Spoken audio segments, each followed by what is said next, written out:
What is going on, guys? Nathan here with a Team Fortress 2 gameplay commentary here, playing as the pub engineer with the Eureka effect, which is the subject of today's commentary.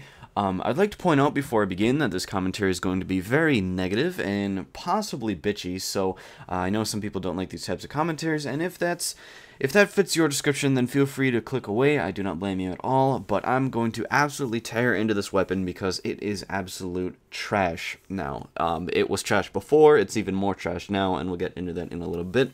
Also, I would like to point out that this commentary will be made with context that the Eureka effect is going to be used in competitive play, because competitive is a much fairer environment to examine a weapon in, because pubs are largely a joke. There are no class restrictions. You know, Highlander is just a much better atmosphere to examine a weapon in, where players actually know what they're doing, and there are actually class restrictions, because if the enemy team wanted to in a pub, they could all just go spy, and that would just not be cool at all. That'd be just really dumb.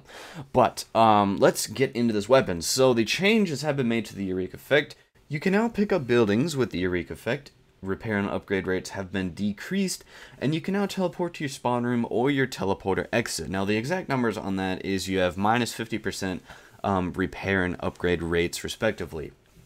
Now, on paper, this weapon sounds, you know, like it was kind of side-graded. Like, it wasn't really upgraded or downgraded. But if you use it in-game, this weapon is absolute garbage. And the reason for that is you spend 12 metal and upgrade your buildings by, well, 12 metal when you hit them once. Now, effectively, you're hitting your buildings twice the amount of times that it would take normally to upgrade them. And while this sounds, you know, okay on paper, like whatever, it's not that big of a deal, in pubs and even in competitive, which is much more faster paced, which is an incredibly important aspect that we should keep in mind. In competitive Highlander, you do not have the time available to sit there turtling your buildings, upgrading them 12 metal at a time, and this is mostly a defense like payload, because typically offense does run Gunslinger if it's not banned, but mostly offense. Engineer isn't as important in that he's on the cart mostly, but mostly on red, like, you need to get a sentry up, you need to get your dispenser up, and lastly you need to get your teleporter up, because you need to defend areas of the map.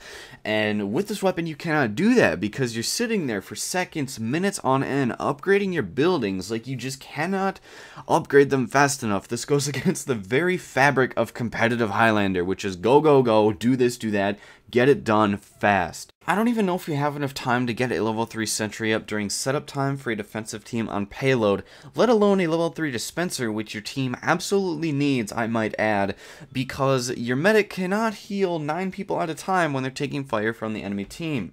Now let's even look at how this weapon is built around the regular wrench. So effectively, most people know that you have pros and cons, if you can see my air quotes, to weapons in Team Fortress 2 to make them balanced, right? So let's take the direct hit. The direct hit, you get more damage, but in a smaller splash radius. Okay, that makes sense. That means it builds a playstyle around actually hitting people, like directly hitting people, which is why it's called the direct hit. That makes sense.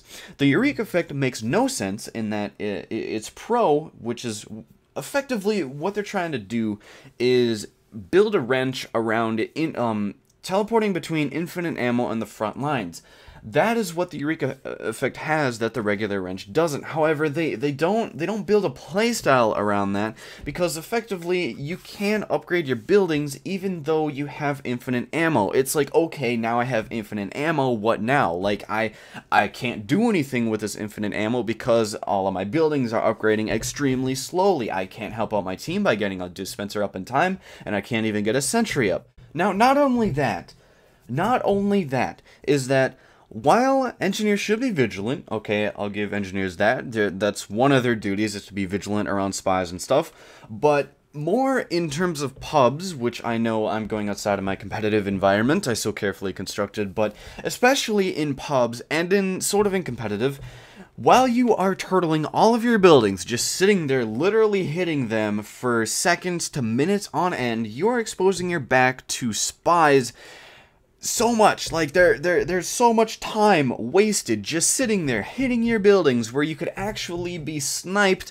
or you could be backstabbed at any point. And this is really what I encountered more in pubs than in competitive, because in pubs there tends to be multiple spies, and at any time, you know, there's a spy within 20 meters of your sentry. Like, that's kind of a given. And in competitive, it's not that big of a deal because there's only one spy on the enemy team, which your pyro, in theory, if he knows what he's doing, should be protecting you and your buildings, but, you know, that is not always the case because your pyro cannot always be protecting you.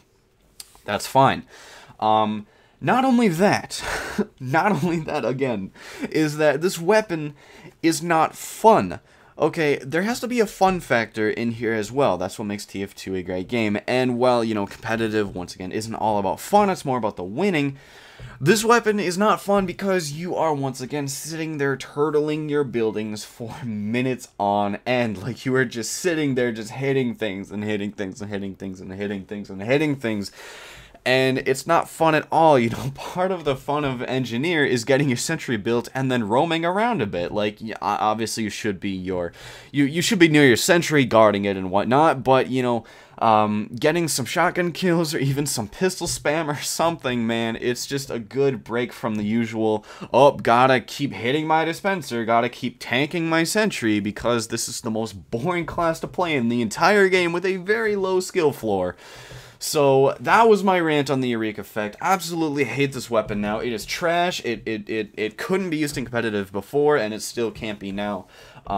It's absolute garbage. So that's pretty much all for today, guys, and I will see you all later.